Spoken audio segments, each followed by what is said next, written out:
Welcome, and thank you to everybody on the call for taking time out of their busy schedule to join us today as we explore the way that LimaCharlie can be applied across the Microsoft stack.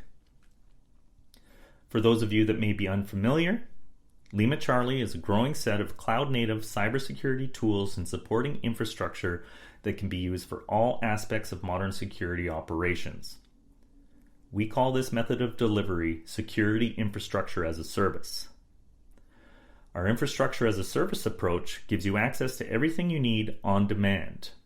Endpoint detection and response, a secure access service edge, log ingestion, Windows event log monitoring in real time, and much, much more, all designed to work together seamlessly.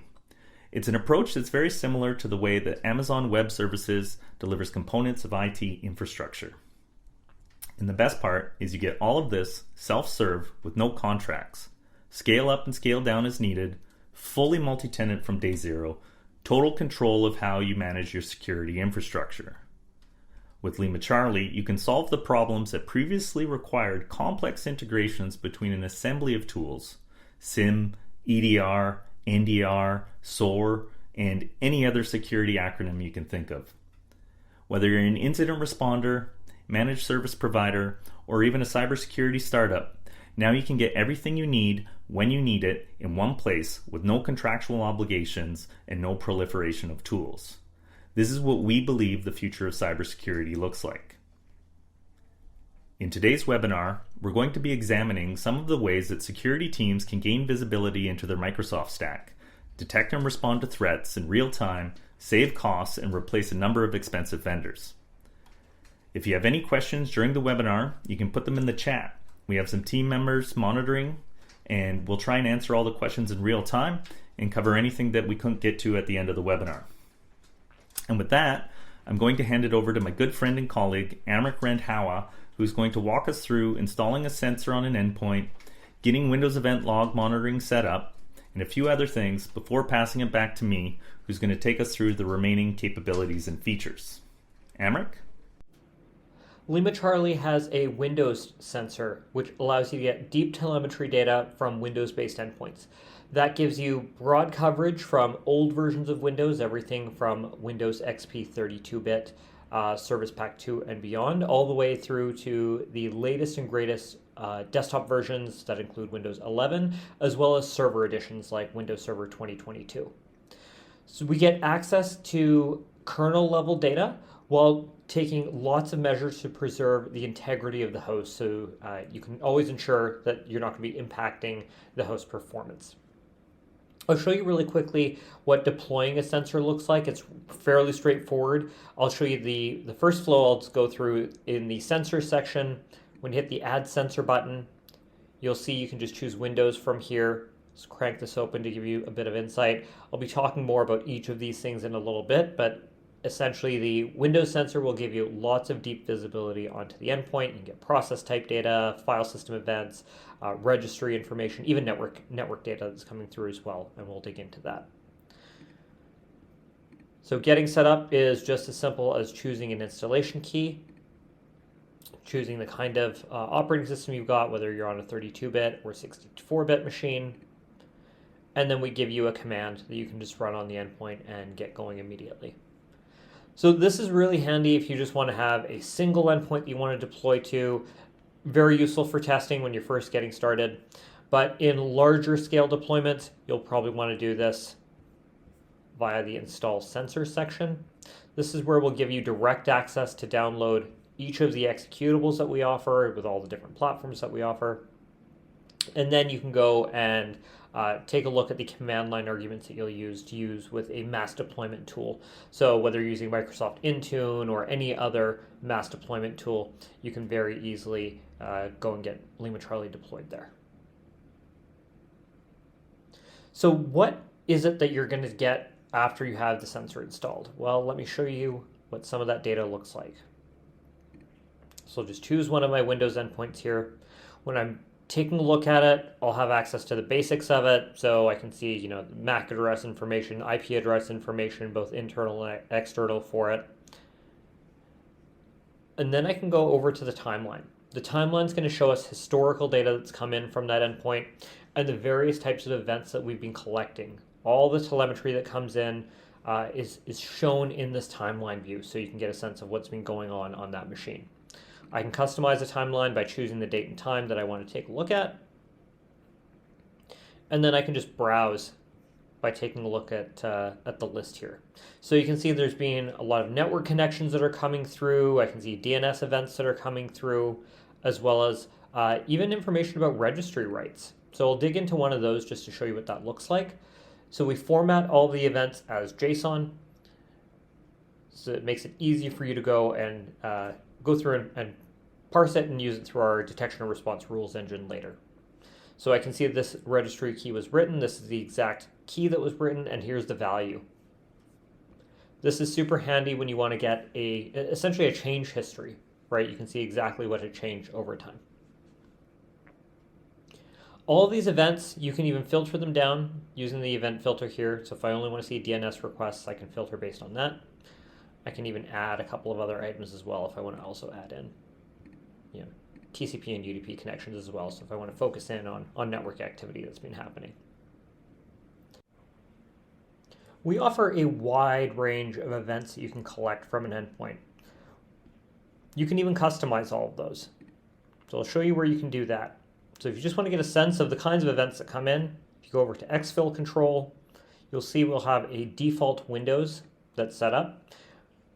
We will give you a default set of the types of events that we think that you'll probably want to capture for most folks. You can go and customize this and set up different kinds of rules. So by default, we won't capture things like file read events. That would just be incredibly noisy. File reads are happening all the time. But if you start seeing something suspicious, you may want to start capturing those. So we give you the flexibility to go and have those added in. If you want to see that full list, we have over 50 events. You just click on this little drop down and browse through the list. All of these are fully documented. If you go over to our documentation, you'll see that full list as well as details on what that event actually is and the other parameters behind it.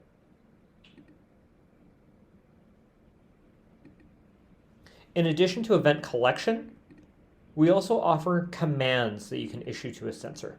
And we've got over 45 different commands that you can send as well. I'll just show you one way that you can issue commands to a sensor. I'll just go over to that sensor details. I'll click into console, and then I can just start typing in the name of my command. There's a big varied list here. So if I can, I'll just start typing in here.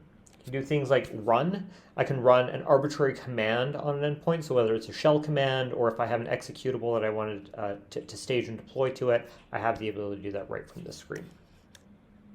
If you want to see that full list of commands that we offer, just click on that View Docs button. It'll take you over to our documentation, and you'll see the full listing down here with full details.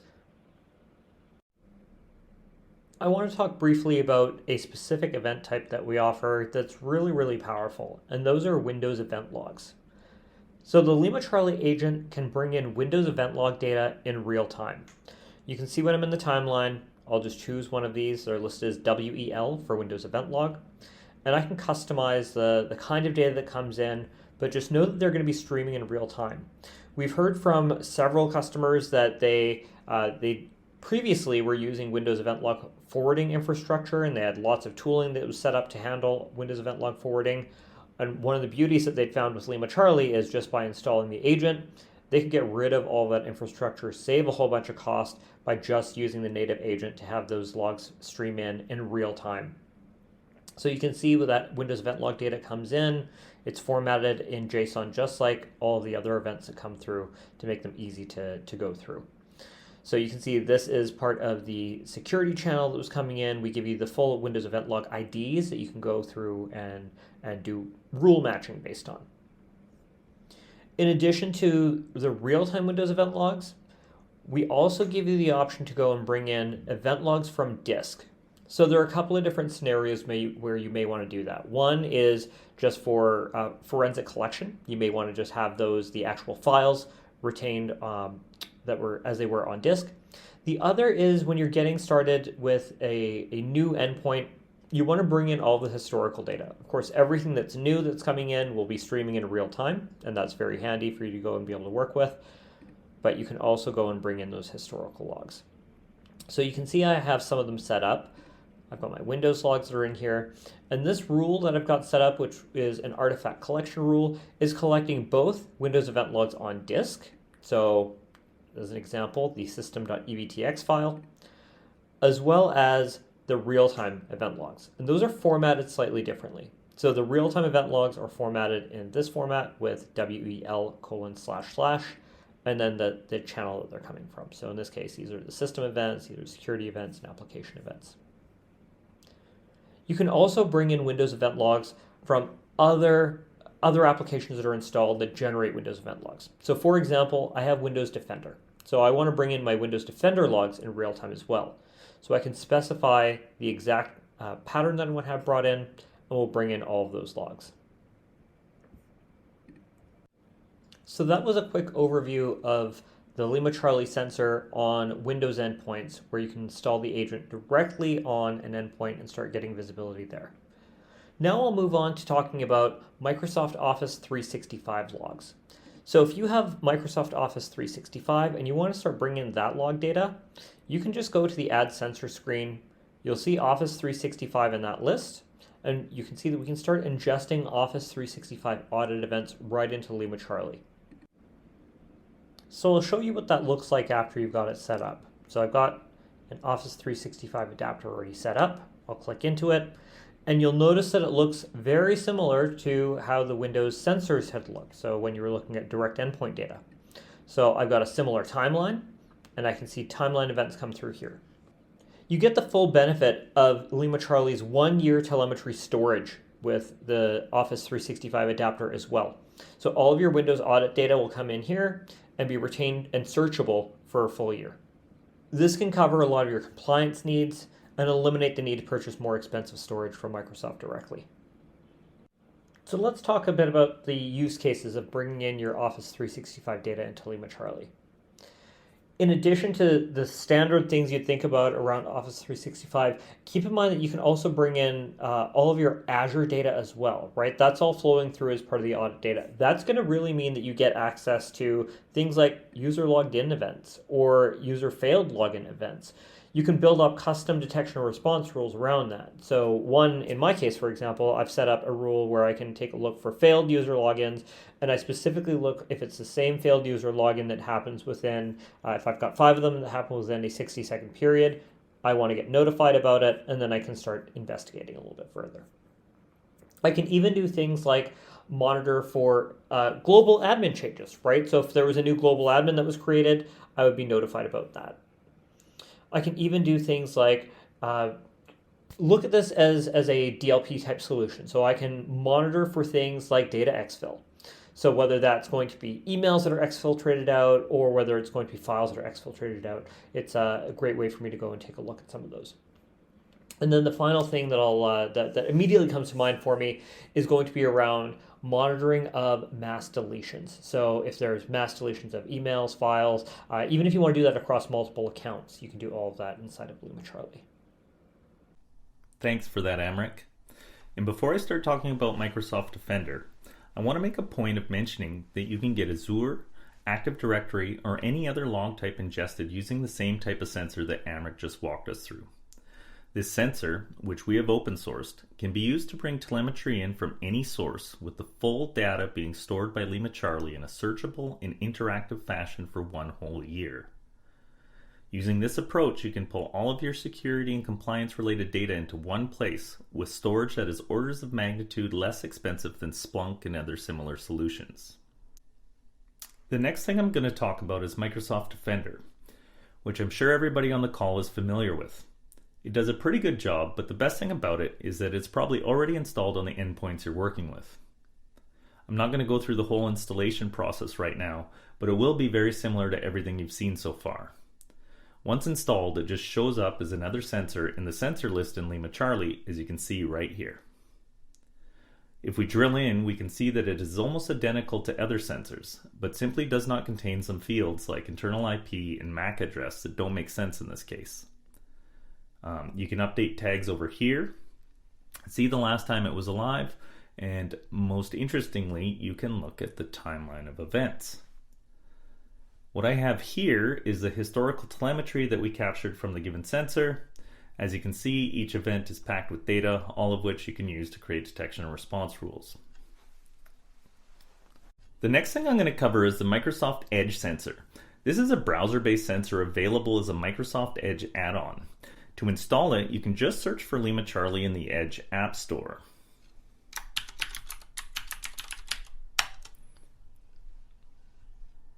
And because I'm on a Mac, I can't actually install this on my machine right now.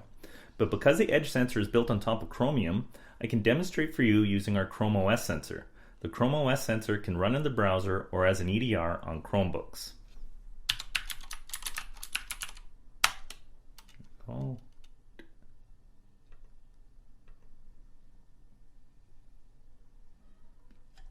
It asks me for my installation key, which I can go back over to my instance of LimaCharlie, scroll down to install sensors, and at the top of this page we'll see all the installation keys that I have.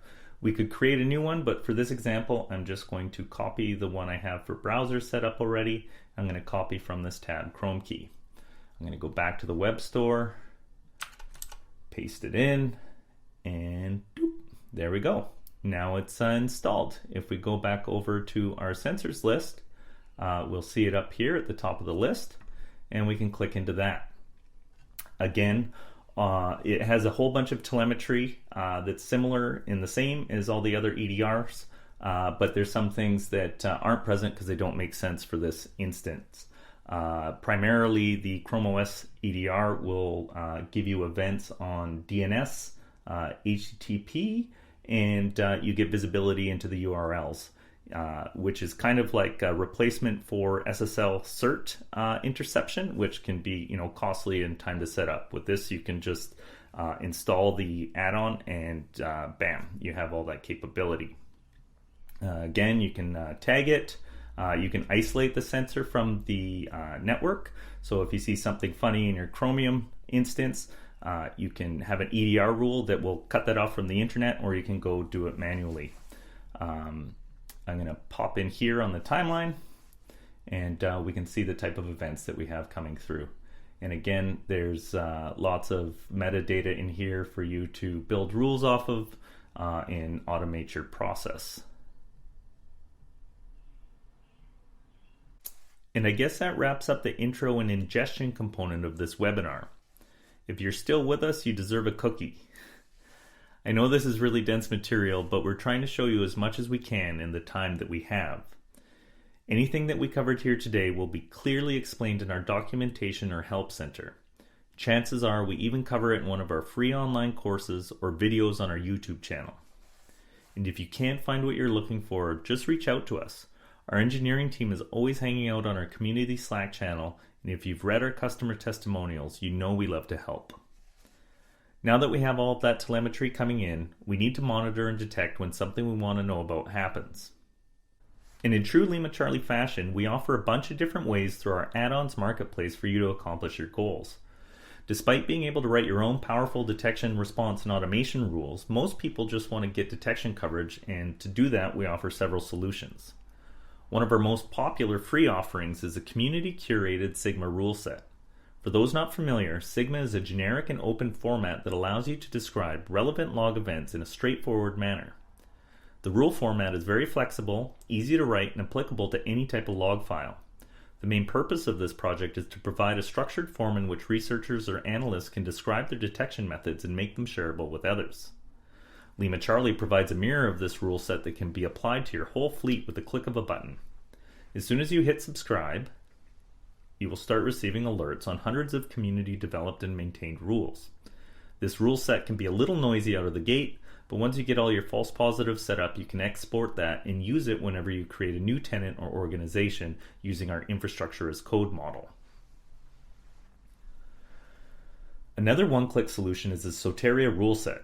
This rule set is maintained by Soteria Security Solutions and Advisory, which is an elite MDR and IR provider. They have people on their team who are ex-NSA and come out of all kinds of sectors. This sophisticated rule set is a paid subscription coming in at 50 cents per endpoint per month, but what you get is a highly tuned rule set with very low false positive rates. Finally, and our newest offering in the subscription detection department comes from an integration we did with a company called SOC Prime. What they're doing is super cool and aligns with us philosophically. SOC Prime is a detection as code platform and has the world's largest threat detection marketplace. They have hundreds of vetted researchers producing rules that you can browse and subscribe to. This is easily the most cost-efficient way to get cutting-edge detection coverage for whatever threat models you're working with. Basically, you create an account. They have a free tier you can get started with. Select some of the rule sets that you want to use. Then connect it to LimaCharlie using a token, and you start streaming your detection rules into LimaCharlie, where they're then instantly applied to all your endpoints. Last but certainly not least is LimaCharlie's own well-structured YAML language that can be used to write complex detections. We know that's not something people want to spend time doing unless, of course, that's part of your core business, but it is comforting to know that you can quickly write a rule for an emerging threat or something very specific to your organization. I always think about when WannaCry happened. All you had to do was detect a simple file name to stop it before you got ransomwared, and despite that, it took some vendors days to get updated coverage. If LimaCharlie had been around back then, you could have just popped into the web app, written a quick rule, and deployed it to your whole fleet in minutes. Let me show you how easy that is. To write a detection and response rule, navigate to DNR rules in the left-hand menu. Clicking on this will show you a list of existing rules, and you can create a new rule by clicking New Rule in the upper right-hand corner. This upper text field is where you add your detection rule, and this lower portion is where you add the response action. And keep in mind, you're not bound to the web UI. You can import sets of rules through our detection as code mechanism or create them using our CLI and API. Once you've written your rule, you hit Save Rule, and that detection logic will instantly be applied to all the telemetry coming in from your endpoints. The telemetry is streamed from the endpoint up to the LimaCharlie detection and response engine. So when we make changes to the cloud, it's instantly applied to all the telemetry coming in.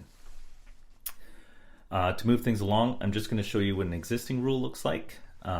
Here's a rule that will make a report when we receive a warning from ClamAV, which is one of the integrations that we offer through our marketplace. The YAML language itself is well beyond the scope of what we can cover in this webinar, but it's very powerful. With it, you can write rules that track state across events, use your favorite threat feed, and create rules for just about everything. The response action is equally as powerful. From here, you can fire somebody's pager, isolate the host from the network while keeping a line of command and control. You can have it automatically trigger PCAP capture on the network, or tag an endpoint as suspicious for 20 minutes so that it receives a higher level of scrutiny. We make the full power of the platform available to those that want to use it, and there's no limit to what you can do. So scrolling down just below that, we have a section for our replay capability. This is a really cool feature that allows you to test and fine-tune your rules as you're writing them. Or you can even do historical threat hunting on up to a year's worth of telemetry across your fleet. This is really helpful if something is discovered that has been out in the wild for a while. You can use this search. You can use this to search over the last year and find out if you've seen any of the indicators of compromise. Let's run this one over the last 24 hours or so and see if we received any warnings from ClamAV.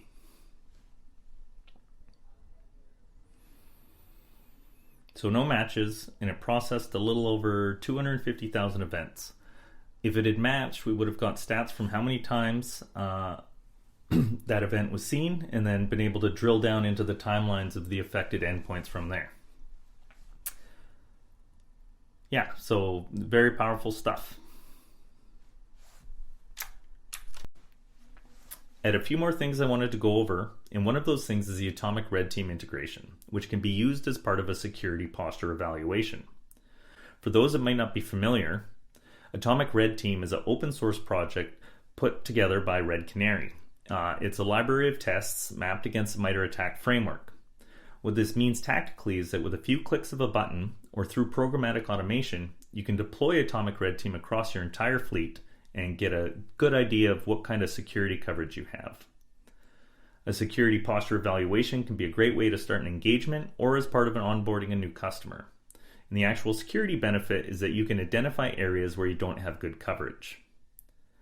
To show you how easy this is, I'm just going to go back to my Sensors tab and click into one of my sensors. Down near the bottom on the Sensors detail page is a button labeled Run Atomic Tests. Clicking this will open a modal that allows you to select individual tests or whole categories of tests, all of which are mapped directly to the MITRE ATT&CK framework.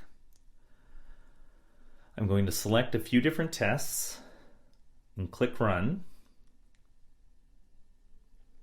Once initiated, we can dismiss the modal and go back to whatever we were doing. When we want to see the results of the tests, we can head over to our dashboard, which shows a list of jobs. The tests we just launched are still running, so I'm going to open an old job here to show you what the results look like. There's some general info at the top, like when and what tests were run, and then below that is the actual output from the individual tests. We didn't receive any failures here, so it's not that interesting, but you get the idea. Another really powerful feature is the ability to manually or programmatically send payloads that can be any executable down to any number of endpoints in your fleet. You can patch software, run custom action scripts, or simply a bash script. To show you how this works, I'm going to pop over to the payloads view from the left-hand menu. Payloads are sent to the endpoint from the LimaCharlie cloud. You can see in our demo org here that we already have a bunch of different payloads staged. To stage another one, you need to click Add Payload. You will be asked for the name of the payload, which should match exactly the file name of the executable you want to deploy. Once we click Create Payload, we're given a curl command to run from the same directory as the executable. Running that command in the same directory as the executable will stage it to the LimaCharlie cloud, as you see with the other examples here. Once staged, the executable can be run on any given endpoint automatically as part of a response action or manually through the CLI. And obviously this is a very powerful feature, which is why we've locked it down with two very specific permissions. One that lets you create and delete payloads, and one that lets you run them. We're in the final stretch. We've covered a lot of ground today and it was very dense. I can see that most of you have stuck with me to the end, so thank you for that. Before we part ways, I just wanted to reiterate some of the big business value that you can get by using LimaCharlie. From a straight cost savings perspective, you can save a lot of money by replacing any existing window event log forwarding solutions you might be using.